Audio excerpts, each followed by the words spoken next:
वज़ीर-ए-आज़म शहबाज शरीफ 26 से 28 अक्टूबर तक सऊदी अरब का दौरा करेंगे। ज़राए का कहना है विफाकी वज़रा और आला अस्करी क़यादत भी वज़ीर-ए-आज़म के साथ होगी। दौरे के दौरान वज़ीर-ए-आज़म सऊदी अरब की आला क़यादत से मुलाकात करेंगे। वज़ीर-ए-आज़म फ्यूचर इन्वेस्टमेंट इनिशिएटिव से खिताब भी करेंगे।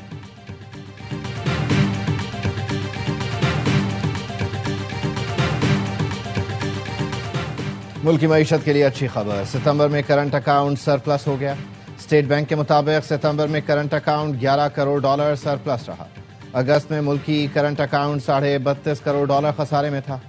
माहिरीन का कहना है बरामदात ना बढ़ने के बावजूद करंट अकाउंट सरप्लस होना बड़ी बात है। तरसीलात ज़र में इजाफे से करंट अकाउंट सरप्लस हुआ।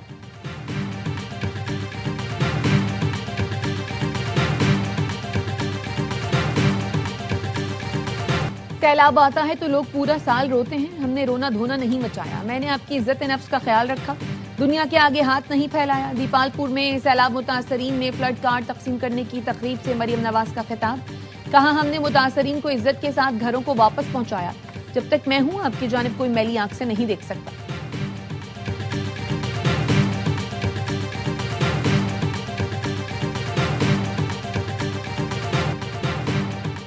वज़ीर आला खैबर पख्तूनख्वा सोहेल आफरीदी की ज़ेर सदारत आला सतह इजलास। करप्शन पर ज़ीरो टॉलरेंस अपनाने और मुलव्वस अफराद के खिलाफ सख्त एक्शन का फैसला।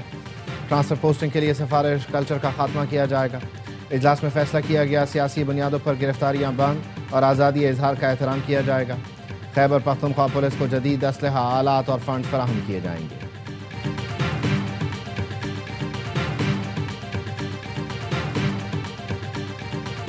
ये वाज़ेह है कि छोटा बेंच बड़े बेंच के फैसले को कालादम करार नहीं दे सकता। हम आईनी बेंच के साथ सुप्रीम कोर्ट के मेंबर भी हैं। जब चीफ जस्टिस हुक्म देंगे हम ये टोपी उतार कर दूसरी टोपी पहन लेंगे। सुप्रीम कोर्ट के आईनी बेंच में 26वीं तरमीम के खिलाफ दरखास्तों की समाअत के दौरान जस्टिस जमाल मंदोखेल के रिमार्क्स। एडवोकेट अकरम शेख ने कहा किसी आमिर ने भी आइन को इतना नुकसान नहीं पहुंचाया जितना 26वीं तरमीम ने पहुंचाया। 26वीं तरमीम के खिलाफ केस आईनी बेंच नहीं बल्कि सुप्रीम कोर्ट सुने। तरमीम से पहले और बाद वाले तमाम जजेस को फुल कोर्ट का हिस्सा बनाया जाए। जस्टिस अमीनुद्दीन खान ने कहा दुनिया जहान की बातें करे मगर आईनी बेंच पर बात नहीं करनी। आप समझते हैं आईनी बेंच केस नहीं सुन सकता तो चीफ जस्टिस के पास जाएं। समाअत कल तक मुलतवी।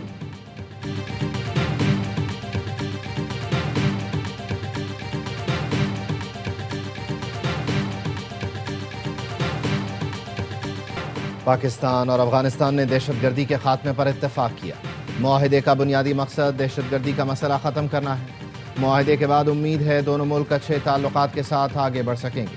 वज़ीर दिफा ख्वाजा आसिफ का अल जज़ीरा अरबिया को इंटरव्यू। कहा अफगान वज़ीर दिफा ने तस्लीम किया कि हमारे ताल्लुकात में तनाव की असल वजह दहशतगर्दी है जिसको काबू में लाया जाएगा। आइंदा हफ्तों और महीनों में देखना होगा कि मुआहिदे पर कितना अमल होता है। दुनिया के दीगर मुल्कों की तरह पाक अफगान बॉर्डर का इस्तेमाल बाज़ाब्ता होना चाहिए। जिन अफगान मुहाजिरीन के पास कानूनी वीज़े और कागजात हैं वो पाकिस्तान में रह सकेंगे।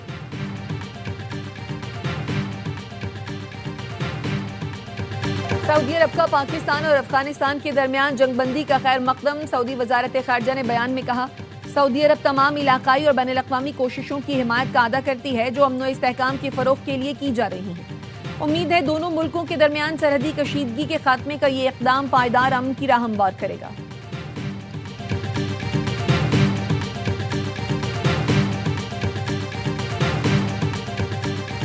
फितना हिंदुस्तान के दहशतगर्द पाकिस्तान की यकजहती और अमन के दुश्मन हैं। इन दरिंदा सिफत तनासर के खिलाफ ऑपरेशन जारी रहेंगे। पाकिस्तान से फितना हिंदुस्तान का खात्मा करके दम लेंगे। वफाकी वज़ीर दाखिला मोहसिन नकवी की गवर्नर खैबर पख्तूनख्वा से मुलाकात में गुफ्तगू। कहा वफाकी हुकूमत खैबर पख्तूनख्वा में अमन व अमान और इंसदाद दहशतगर्दी के लिए ताउन फराहम कर रही है।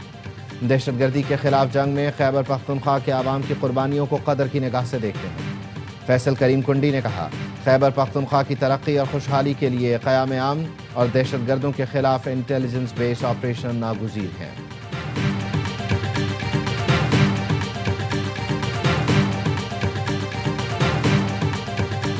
दहशतगर्दों को पैगाम है कत्लो गारत से नहीं डरेंगे। कत्लो गारत गरी की मजम्मत करते हैं और इसके खिलाफ सीसा पिलाई दीवार है। सियासी अमल से पीछे नहीं हटेंगे। वज़ीर आला बलोचिस्तान सरफराज बुख्ती का असम्बली में इज़हार ख्याल।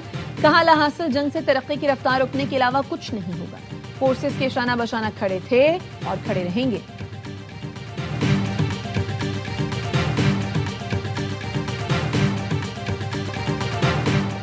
एसएमईज में खवातीन की शमूलियत बढ़ाने के इक़दाम खुशाइन हैं। ज़रूरी अजनास की प्रोसेसिंग के लिए दही इलाकों में तरबियत दी जाए। वज़ीर आज़म शहबाज शरीफ की स्मेडा और एसएमईज के जायजा इजलास में गुफ्तगू। कहा घरेलू सनतों की रजिस्ट्रेशन की हौसला अफजाई की जाए। वज़ीर आज़म शहबाज शरीफ की ज़ेर सदारत पावर डिवीजन के इस्लाहाती पैकेज पर जायजा इजलास। पावर डिवीजन को जामे और मौसर पॉलिसी सिफारिशात तश्कील देने की हिदायत कर दी।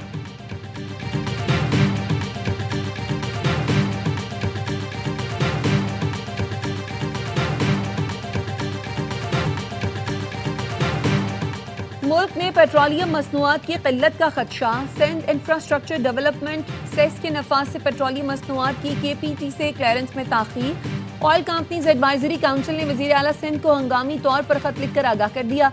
OCAC का कहना है कार्गो और बंदरगाहों पर खड़े जहाज भी डिस्चार्ज हो रहे हैं। फौरी कस्टम क्लियरेंस की जरूरत है। केमाड़ी में ऑयल का जखीरा खत्म हो रहा है। KPT पर बर्थ पर खड़े 2 जहाजों की फौरी क्लियरेंस की जरूरत है।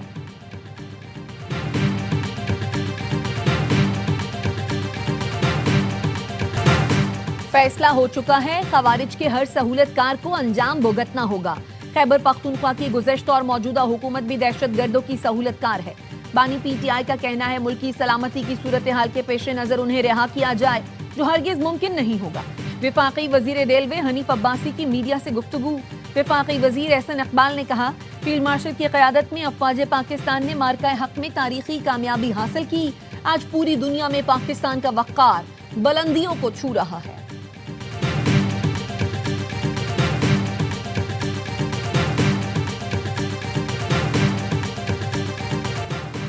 26 नवंबर एहतजाज केस में अदम हाजिरी पर अलीमा खानम की तीसरी मर्तबा नाकाबिल जमानत वारंट गिरफ्तारी जारी। अदालत ने जामिन उमर शरीफ के भी नाकाबिल जमानत वारंट गिरफ्तारी जारी कर दिए। अलीमा खानम को गिरफ्तार करके बुध को पेश करने का हुक्म। संगजानी जलसा केस में PTI रहनुमाओं उमर अयूब, जैन कुरैशी, जरताज गुल और अली बुखारी के वारंट गिरफ्तारी जारी।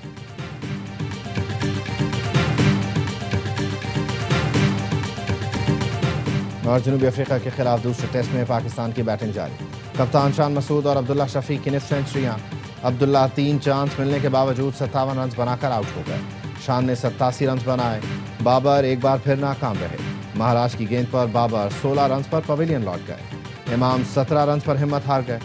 पाकिस्तान ने पहली इनिंग्स में 200 से ज्यादा रन स्कोर कर लिए। हार्मर और महाराज ने 2-2 विकेटें हासिल की।